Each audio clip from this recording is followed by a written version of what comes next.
Welcome to this Knowledge is Power. I want to thank Chris so much for getting this started. Vanessa, all your work. What's that microphone? Is that better? Yes. Should I hold it? There you go. I feel too famous now.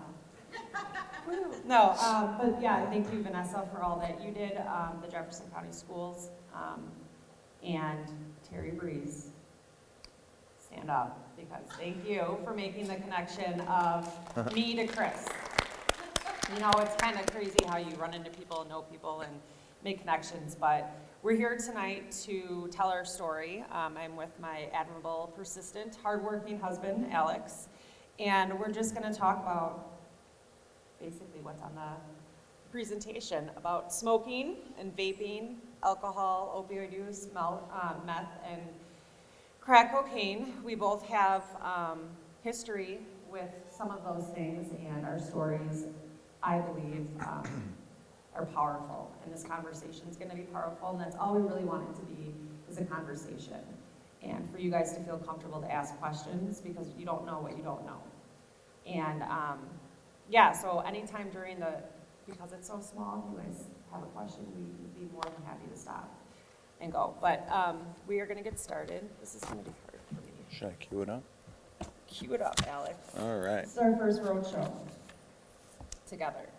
So before we get started, I want to look at the learning objectives that we have for today. And it's really just to learn the facts, the risks, and critical information on these topics. We have a 12-year-old daughter, so we know like the thralls of this teenhood. And we're scared.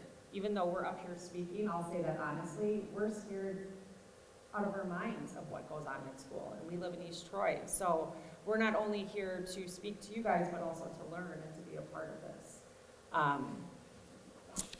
And then to better educate ourselves and to spread awareness to families and to the community. So on this next slide, I'm gonna actually stand over here. Yeah. I'm a walker and a talker. That knows that. So I guess read the words up here, and I want to know what it makes you feel when you read some of those words, maybe some of those judgments. Some of them are in red, and some of them are in black, and some of them are bigger, some of them are smaller, but this is my list of labels. I've been referred to as these things, called a malicious attempt, diagnosis from doctors, psychiatrists, things of that nature. But every single word up there, had I let it limit me and those people, I wouldn't be here today. And these words do not define me, they drive me to be involved, aware, and a better, healthier person than I am. But I am all of these things. And it's really important when your child gets labeled with something, like ADHD, anxiety is a very, popular one. Make sure they know it's not a defining moment. When you get a diagnosis of something like that, you are not anxiety. Anxiety is not you. That's something that you deal with and that we can work through together. I think it gets really overwhelming when kids go in and get diagnosed with certain things and they think, I'm going to do this forever. It can't be limiting. It has to be a conversation so we can grow and learn from one another. Next slide.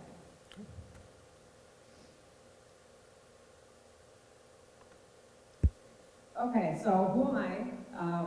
My name is Kate Schultz. I am born in Morrison, Colorado in 1983, May 19th, to Chris and Bill, my lovely parents, and I have an older sister, Melissa. We moved back out to Wisconsin because my mom's family was from there. We lived in Quantico, that's where I kind of grew up. We now live in East Troy, right outside of Quantico, and I'm newly married 2 years to this wonderful man. And we have a 12-year-old, Zoe Matilda, who, again, I said do I say she's a terror? She's just a hot mess, and if I can just be honest, that'll turn into a venting session about teenhood, but Alex and I have come a long way over the last 2 years. We've experienced a lot as well that we're going to share with you tonight. And we're here just to share, just to talk, and like I said, have that conversation. And why are you guys here? Hopefully to learn, to hear. Hi. I don't know what you're reading. But yeah, just again, I go back to the simple line, to have a conversation. And we are excited to be here to talk and to let you guys pick our minds if you need to.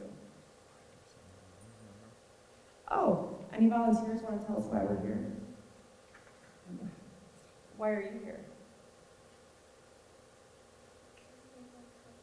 Because your mom told you to, and that's great. That's exactly how it's supposed to work.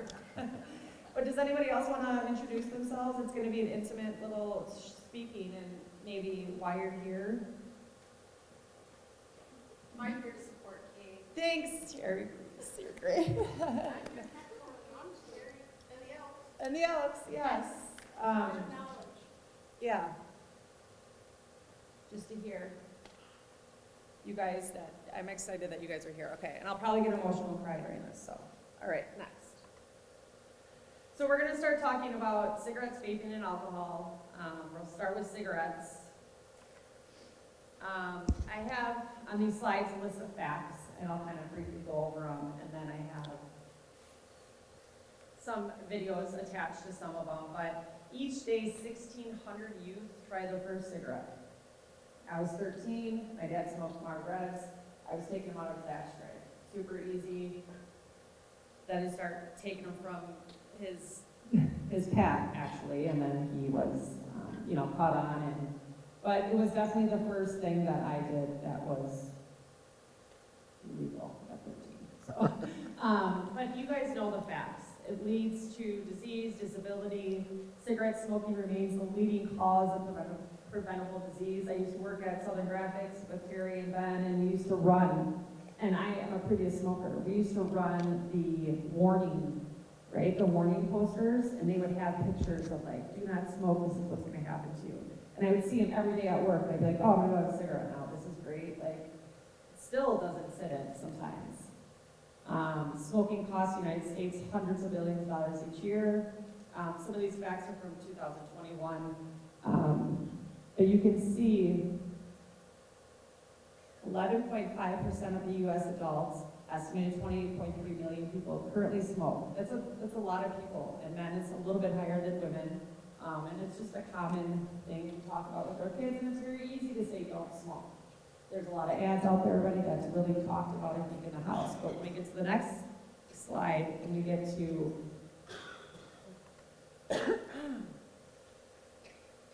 buzzword, vaping, this seems to be everywhere.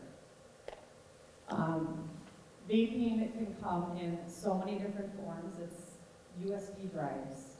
It's the ones you can buy at the store, Juul.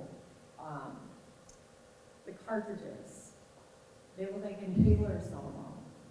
They are out there, they're everywhere, and they're really looking for kids by advertising fruit flavored, soda flavored, things of that nature. They really have this kid-like abundance of flavors for kids to get excited about. And to be honest with you, I started vaping back in 2019 for 6 weeks. I wanted it to feel less heavy on my lungs. I didn't want my daughter to smell it. It was cheaper. It was quicker.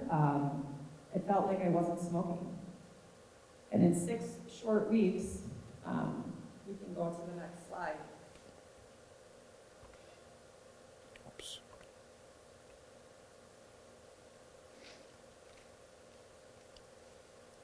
The video? Yeah, let's start with that, and then I'll go back. Woman nearly loses her life. She's hospitalized for weeks. She says it's all because of vaping. She's now recovering, fortunately. Fox 6's Ashley Sears is here with her warning for you. It's head Kate Krizik says she only vaped for 6 weeks, but she has lasting effects. She was hospitalized in early December, and her life changed forever. It has been remarkably a beautiful journey to know that I'm still alive. Kate Krizik is counting her blessings after a harrowing couple of months. It was really scary. The Waukesha woman nearly lost her life in December. She went to doctors thinking it might be the flu. The chills, had a fever, but there was some vomiting involved, which was kind of off. So that kind of was a red flag for me. Her illness turned out to be so much worse.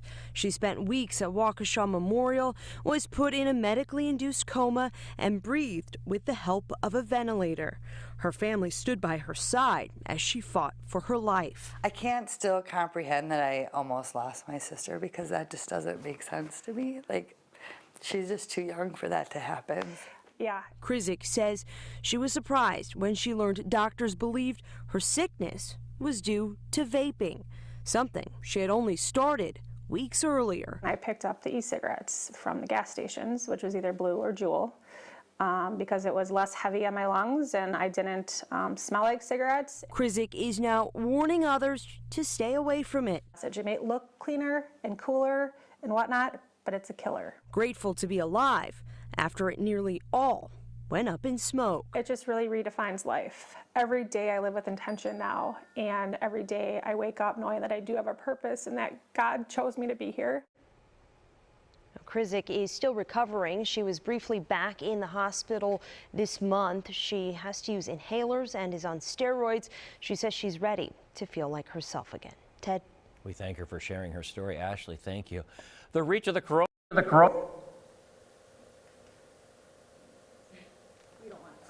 No, definitely not. This, for me, is an issue that smacks just to the very core of a democratic society. Sorry. I mean, fair maps is There we go. It's okay. Do you know how to get back? Yes. So that was December 8th, 2019. I don't remember the That's how democracy works. That's the leading foundation, up right? to going to the hospital. I just remember seeing the light, the feeling of heaven, and then waking up abruptly when they took out my life support from me and coming to. As you can tell, I've only been talking for 30 minutes, and it sounds like my voice is kind of starting to go. I do have only 80% of my lungs. It's a lifelong journey. I'll say that as positive as possible. I was on prednisone for a year. I had to get double cataract surgery where I lost my iris and had to be replaced. I have knee deterioration. You know, prednisone ages you, but it saved my life. So I had to take every risk possible. And I only vaped for 6 weeks. 6 weeks. And what happened back then is the vitamin E from the vape got into my lung and caused popcorn lung. And it was one of the worst cases they have seen in the Midwest. And I should not be here, but I came out of it fighting. I promised myself that I would talk about it because it was so close to a life and death situation. And it was just a simple task as going to the gas station, getting a vape instead of a pack of cigarettes, and that happened. It turned my world around. It's the aerosol that they use, and with heating it, they use different vitamins. Now the FDA doesn't have the approval on those anymore, so they're not in the vapes. But it's the liquid that goes into the lungs, and it causes the popcorn lung. And it's very scary. And to know that some children are, a lot of children, a large population of middle school, high schoolers, are, you know, testing the waters, and they are finding the vapes, and they're using them. And there's a whole other conversation that we'll save for another night, but THC versus just the regular vapes. How do you tell the difference? How do you know when your kid comes home stoned? We literally, Of course. Okay, so like 4 months ago, our daughter, who's 12, comes home and is like, Mom, I'm tired. Goes to the bedroom, comes out, goes to the cabinet, gets tons of snacks, goes to the bed and lays down, and right away we looked at each other and goes, oh my God, is our daughter stoned? And then I had to really realize, you know, I had to take a step back and be like, okay, not everything is, but it's a heightened awareness, like, oh my God, did she hit a vape? Did she try this? They have them on the bus, they have them everywhere.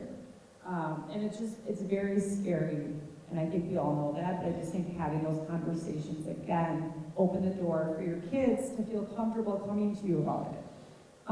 You know, my daughter, unfortunately, experienced a lot of trauma because of that issue, with how public it was, and how scary it is, and vaping is definitely a topic in our house. And she goes out and educates her friends and said, you know, my mom almost died from this.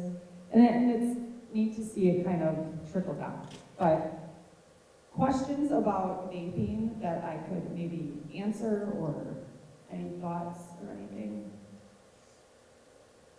What other health issues does it cause? Vaping? Yeah, well, absolutely.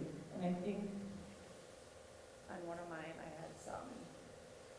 Definitely long-term breathing, focus, heart disease. I mean, it goes down the list of what I have. I don't like to misquote things, research, but it's just well-versed of medical, you know, side effects, and some they don't even know yet. I had a pulmonology team of 12 doctors, and this is when COVID was, why did I say that? I don't know. This is when that time happened around 2020, and they assumed that it was COVID, and it came back that no, it was actually from the vaping. And then they started to see the pattern kind of evolve. I used Juul. There was a huge action lawsuit. I wasn't a part of that. But this is one that you can easily just pick up. And one vape is 20 cigarettes. So for a smoker to just carry that around, it's a lot easier and cost effective. So.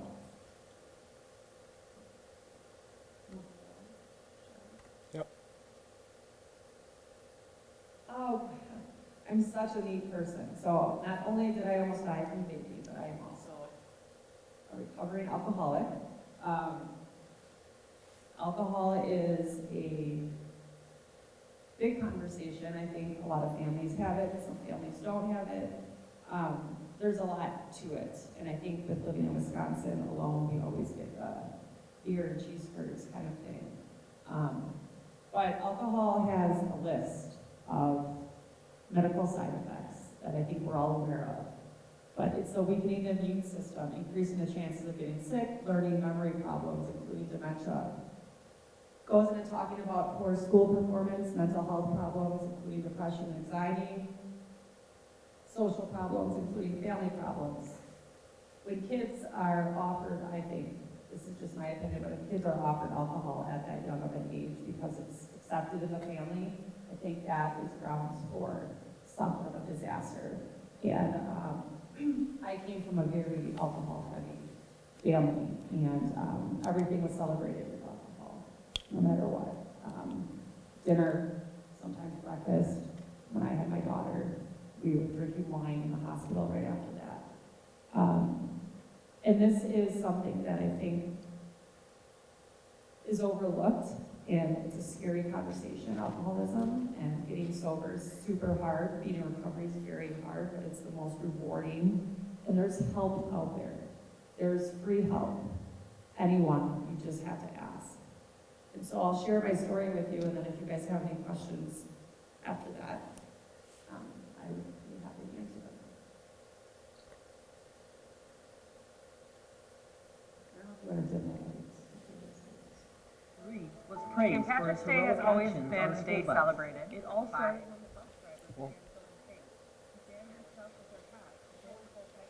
Hold on one second. It's just the other one's playing too. Oh.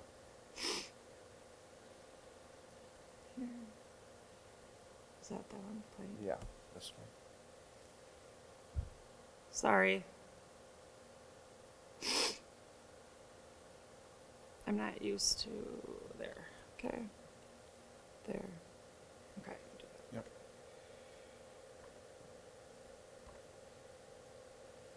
Oh my goodness. Okay. There.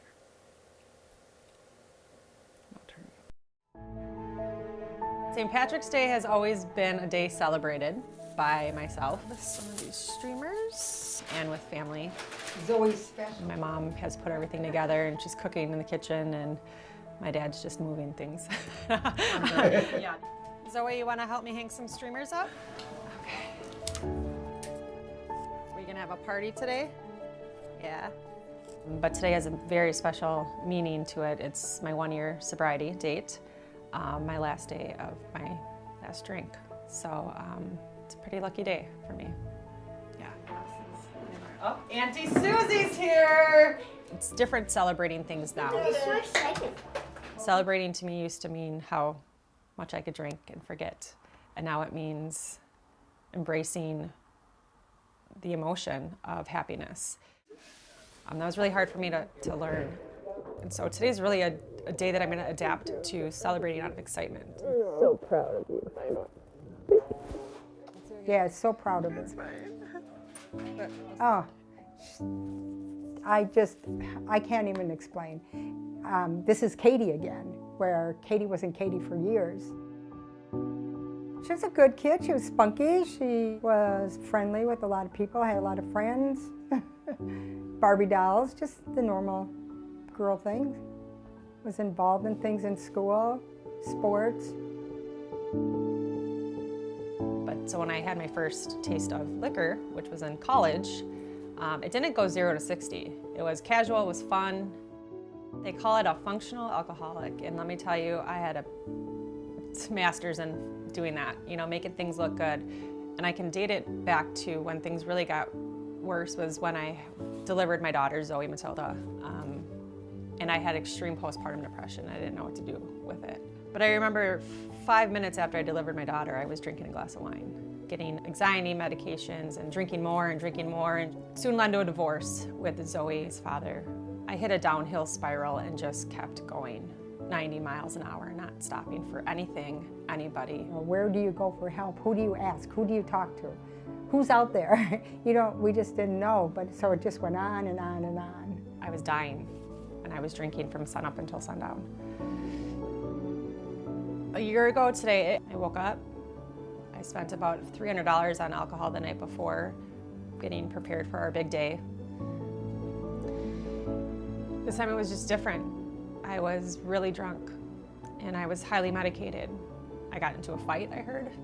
Left my car, fell asleep at bars.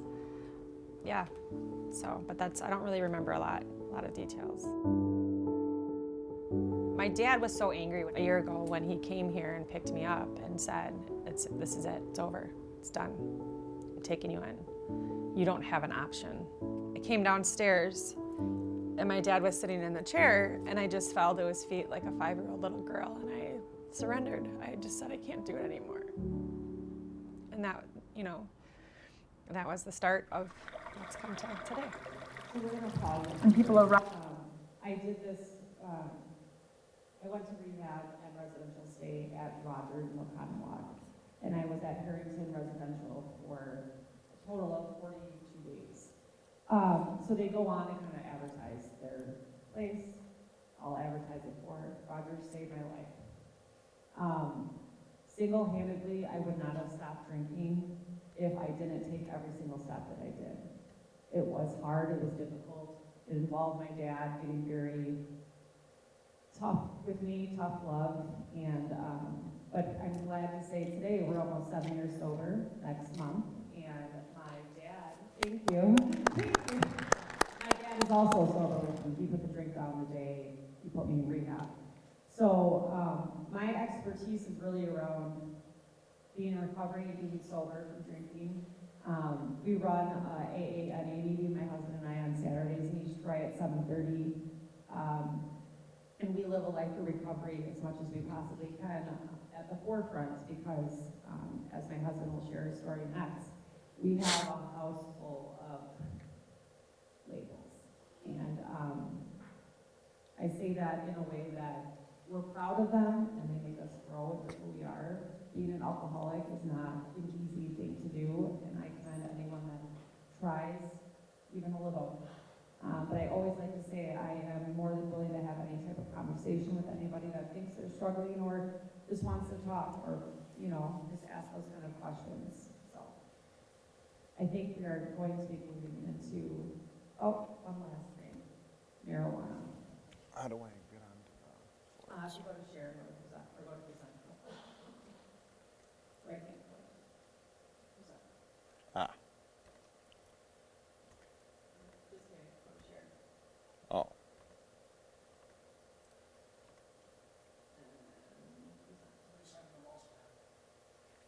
Is that what I'm doing wrong? Okay.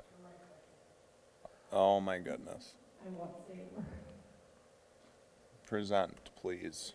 There we go. There you go. All Okay, right. please. Can I get a round of applause, please? So on top Okay. of, yes, very good. On top of cigarettes and top of vaping, we have, marijuana, which is now embedded in that vaping world of doing the different types of cartridges, not knowing what you're getting all the time. And obviously, marijuana causes reduced coordination, difficulty maintaining attention, problems in school and social life. I think we are well educated as a nation on what marijuana does. It's kind of difficult, I'll be honest, to educate your child on it when they're trying to also fight for it to get approved. A lot of conversations have come up with that in our household. But I think it's important to talk about, again, the warnings, what it is, educate your child, and make sure you're in the know.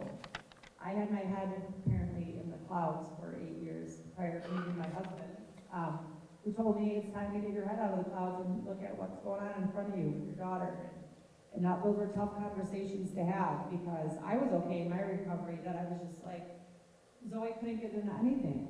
And, to be honest, I'll be vulnerable in this moment, she started putting herself last year. And to be an educator, to be an involved mom, to be in recovery, and then to not catch your own kid cutting their arms. So dealing with mental health. And I'm just glad that we are able to be there for our daughter and have those tough conversations. Enough of me, we're gonna move over to our next part. Oh, I'm doing it again. There we go. Doing great. And introduce my amazing husband who just said, I told him he was coming here to watch me talk, and I didn't really tell him that he was gonna be talking, so he might be a little nervous. I'm just kidding. No, I'm definitely a little nervous. Okay, do you want me to do No, that? we're good. So everyone, here we go. Without further ado, Alex Schultz. All right.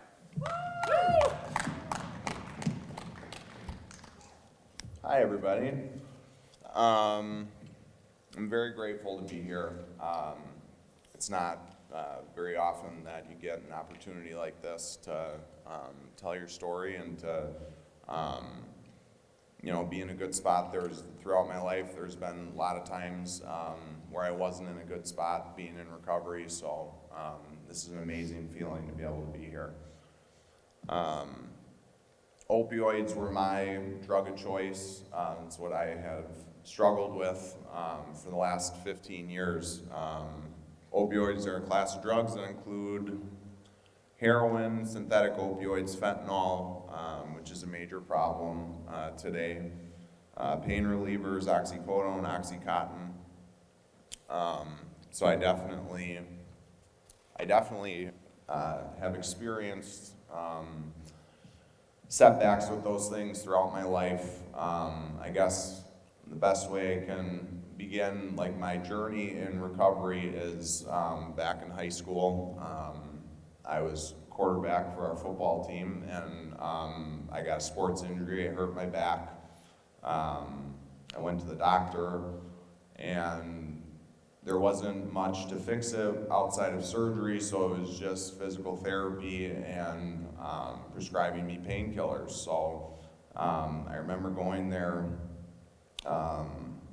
in the ambulance from our game. I remember I was screaming and wailing, and I don't remember much about the 2 days I spent in the hospital. I just remember that I was in no pain.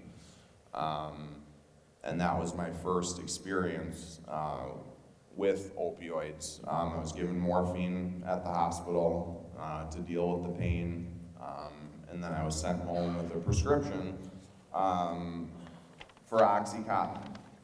And that was, I guess, probably the start of my downfall. I was 16 years old at the time, and all I was really thinking about was the prospect of playing the last couple games of our season.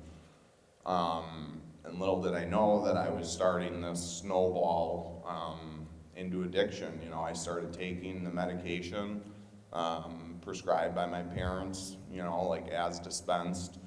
And sooner or later, it wasn't having the desired effect. I was, you know, needing more and more to deal with the pain that I was in. And there wasn't much talk about like side effects or dependency or anything until the 3 months had come up when my doctor had told me that's usually the amount of time we let people have on these pain medications. There are dependency issues.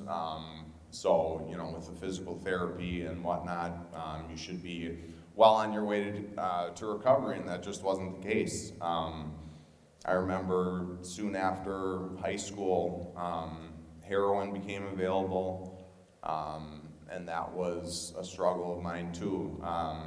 It was very available. It was a scary thing. We lived in a small town. I grew up in Dousman. Went to Kettle Moraine School District, so it was good home, good family life. I really didn't have any excuse other than my back hurt, and that was a way for all of this to transpire, you know. Like I said, it started with the pills, and then it turned to more hard street drugs as the years went on. It would always take my pain away, but it never fixed the problem. And it was just a reoccurring cycle for me that took, you know, 15 years to get under wraps. I was clean for a period of time for 10 years. And come pandemic time, my business was impacted. I was on the verge of losing my home, and the pressure just crippled me.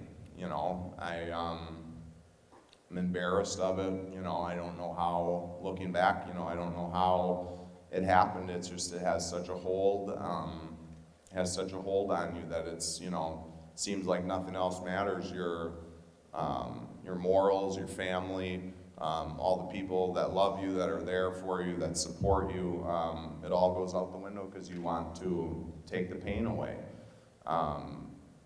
So meetings, rehab for me twice, and I'm lucky to be sitting here today. I've lost a lot of loved ones, a lot of friends. I've been to a lot of funerals since high school, and the problem with the fentanyl and opioids is terrifying. I don't know, you know, why I was spared. I don't know why some of my friends overdosed and not me, but I got to imagine that, you know, God has a plan for me,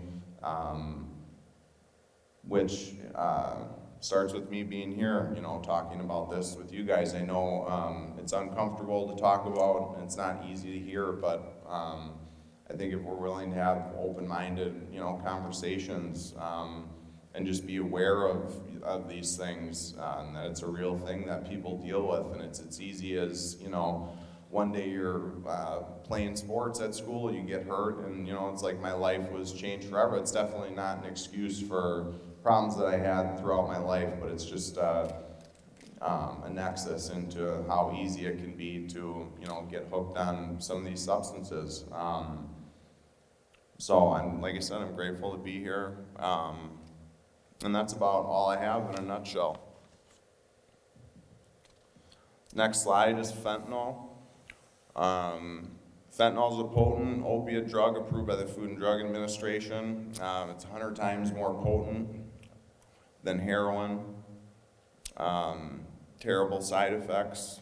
Can be snorted, sniffed, smoked, orally. Similar to opioids, but fentanyl produces effects such as euphoria, pain relief, and sedation. It's 50 times more potent than heroin as an anesthetic, and it's scary because there are things happening nowadays where pills are being pressed.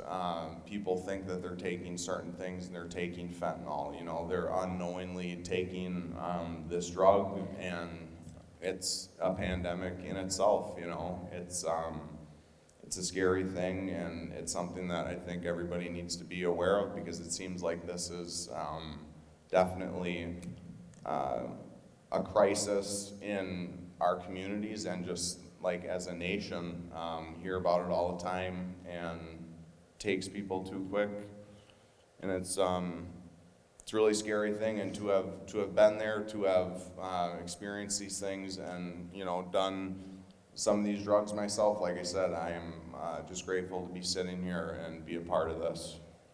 So thank you. Thank you. And we have just a few slides left. I'm not sure if you guys had an opportunity to see Jelly Roll when he presented his case. It's a pretty powerful testimony. Start with Mr. DeFord. Welcome for your first committee hearing, I assume. Forgive me, I'm a little nervous. I'm used to having a rock and roll band behind me when I have a microphone in front of me. During the time that I've been given to share my testimony here, I think it's important to note before I start that in these 5 minutes I'll be speaking, that somebody in the United States will die of a drug overdose, and it is almost a 72% chance that during those 5 minutes it will be fentanyl related. Having started that way, Chairman Brown, Ranking Member Scott, and esteemed committee members, thank you for having me. I know this is a bit of a curveball, but I like a little baseball myself. My name is Jason DeFord, but to most I am known as Jelly Roll. It is important to establish earlier that I am a musician and that I have no political alliance. I am neither Democrat nor Republican. In fact, because of my past, my right to vote has been restricted. Thus far, I have never paid attention to a political race in my life. Ironically, I think that makes me the perfect person to speak about this, because fentanyl transcends partisanship and ideology, gentlemen and women. This is a totally different problem. And I was speaking outside to the media, and I gave them a statistic that said 190 people a day overdose and die every single day in the United States of America. That is about a 737 plane. That's what about a 737 aircraft can carry. Could you imagine the national media attention it would get if they were reporting that a plane was crashing every single day and killing 190 people?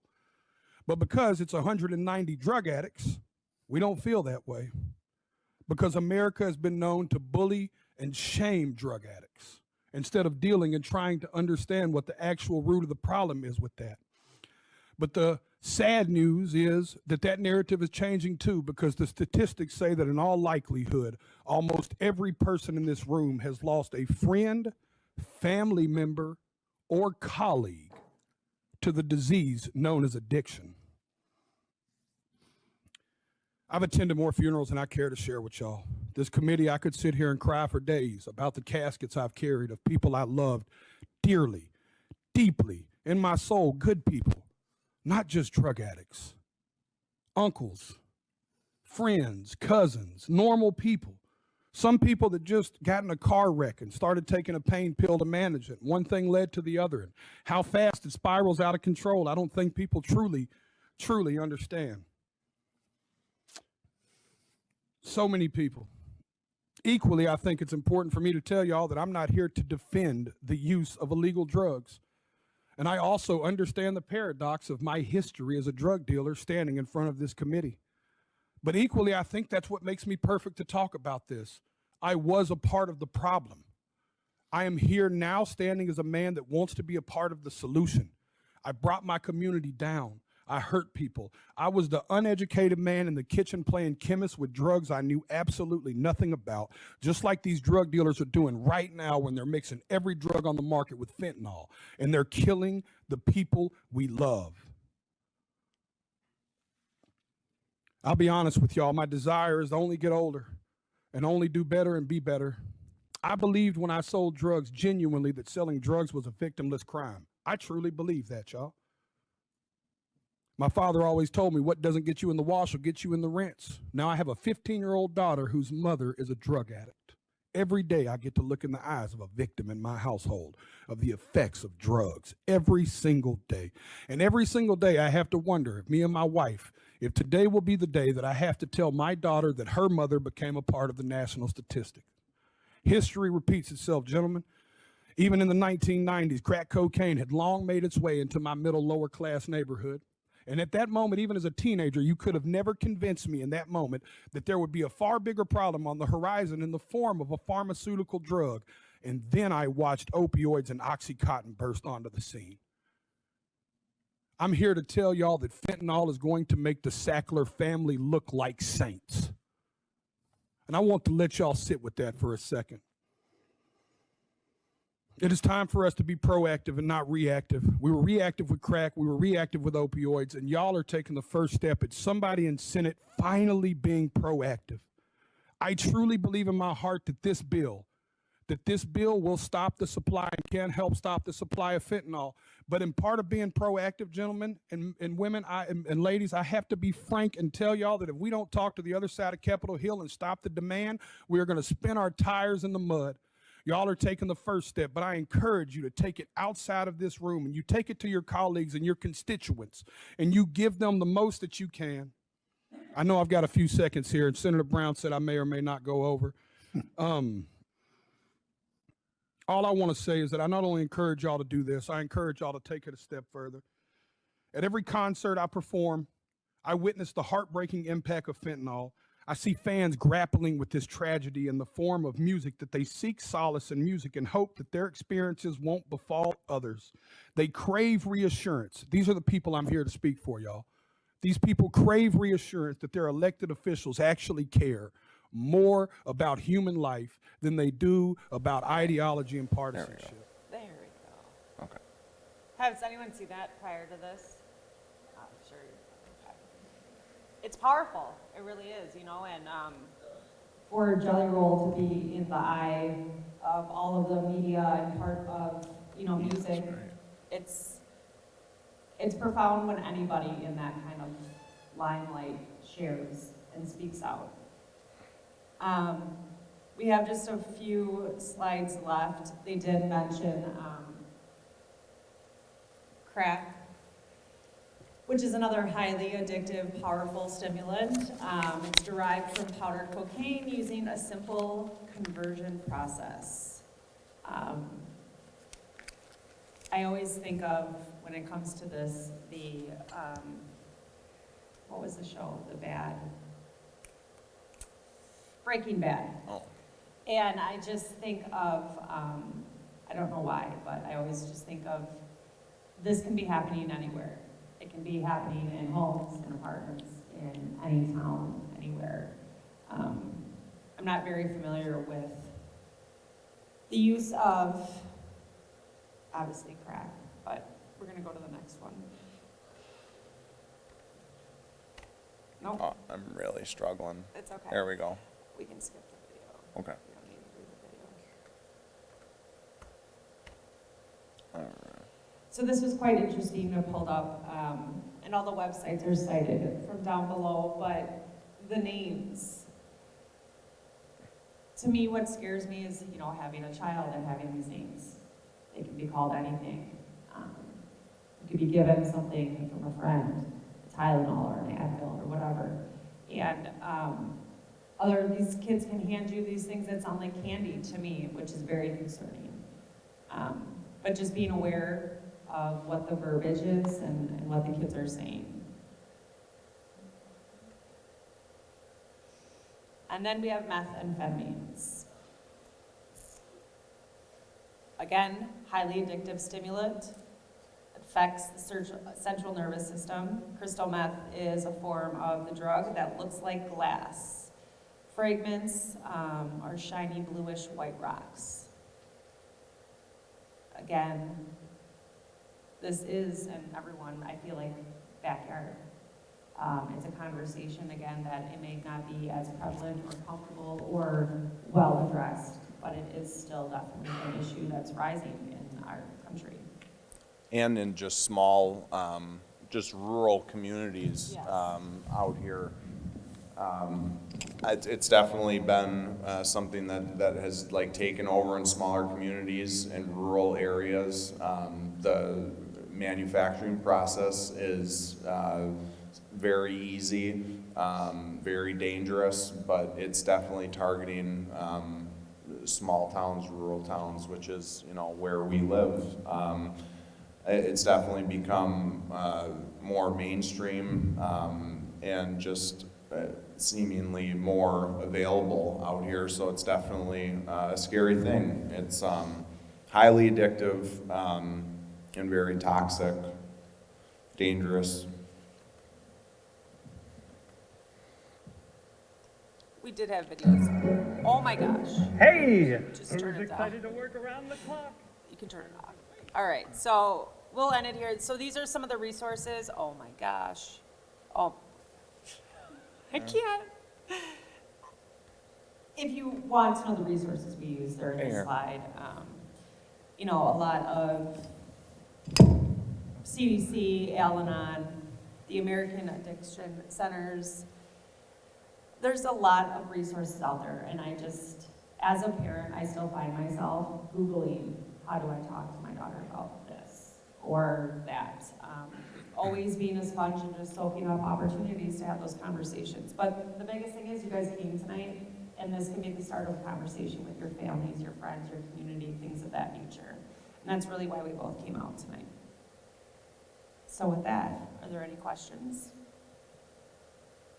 There's a lot.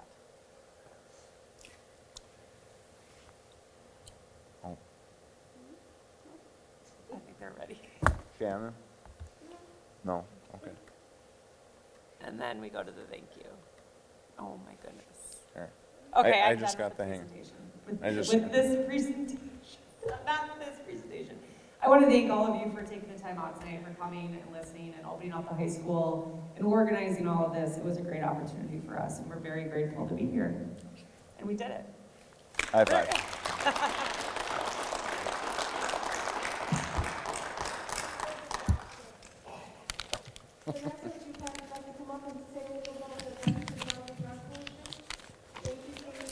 Yes. Of course.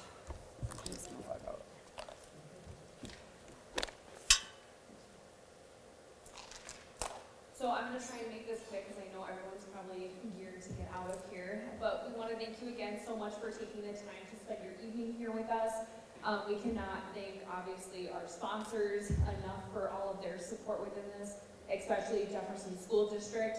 They're the first one. So this Knowledge is Power series is a 3-part series. So of course, this was our first one, which I know the first one can always kind of be hit or miss, obviously. But of course, we learn from every single opportunity, every event that we do, so that we know how to, of course, make it better for futuristic of when we want to do these. So again, we cannot thank Jefferson School District enough. They have been a great supporter. Just kind of to throw out, we do have another event coming up in March. It's going to be March 11th at the Johnson Creek Weiss Center, and that one we are going to have, Alex is going to actually present again for us, which is awesome. And then we do have someone from the Love Logan Foundation who will give a little bit more information of how they had lost their son due to an overdose, so you kind of get to hear from more that family perspective again. And then our the third series is going to be over in Watertown. That'll be April 23rd. And we will actually have one of our drug task force detectives available to talk all things kind of marijuana. So THC, the different deltas. So if you're interested, by all means, please feel free to join us for those events. But realistically, of why Chris brought me up here, as she mentioned, my name is Vanessa Leaders. I am the Jefferson County Drug-Free Communities or Coalition Grant Project Director with the Health Department. Say that 10 times fast, right? But I've done substance misuse and mental health work probably for the past 5 years. I've done it in multiple different capacities, from prevention specialist, community health worker, community health planner, and so on. So very fortunate to be able to make the connections here in Jefferson County that I have. But a lot of what our coalition does is, of course, we have amazing community partners that come together, but we focus on a lot of prevention for substance use within youth. So we, of course, try to work with our school districts a lot. You know, we also offer Narcan training, fentanyl test strips. There's a lot of different programs that the health department actually offers that not many people know about. So, of course, our coalition as well as our community partners do a lot of work as far as getting the education, getting the word out there so that we can inform individuals of what we have here locally. As we know, Jefferson County unfortunately doesn't have, you know, like the detox centers or residential treatment. So really trying to get the word out of what we do have for harm reduction purposes. But again, like I said, to put it in full scope, we focus on alcohol, underage drinking, alcohol use, tobacco, nicotine, vaping products within the coalition, and then of course, we do prescription medications, opioids, kind of all encompassing. So those are kind of the three substance focus areas right now that our coalition, of course, focuses on, but now we're looking at also adding marijuana, as kind of Kate mentioned. Unfortunately, that is an up and rising thing. It's nothing new, but unfortunately, we are seeing it diverted and marketed and targeting our youth, which of course, as the DFC coalition, that's something that we want to focus on to prevent for going down that journey, going down that path, or at least helping the youth, unfortunately, who have already entered that path of how we can turn it around so that they can live a good, fulfilling life. So again, that was probably a lot more information than you guys needed to know, but again, I cannot thank you all enough for coming. So if you have any questions, by all means, feel free to reach out. If you are planning on coming to any of the other events, we'll have, you know, social media posts and things of that sort going out there. So by all means, thank you guys again so much. And thank you, Kate and Alex. I can't thank you guys enough for everything. Just remember, the more knowledge you have, the more power you have of the things that go into your body, addiction, and help keeping yourself well. And thank you so much, all of you, for being here today. And hopefully, next time, bring more people.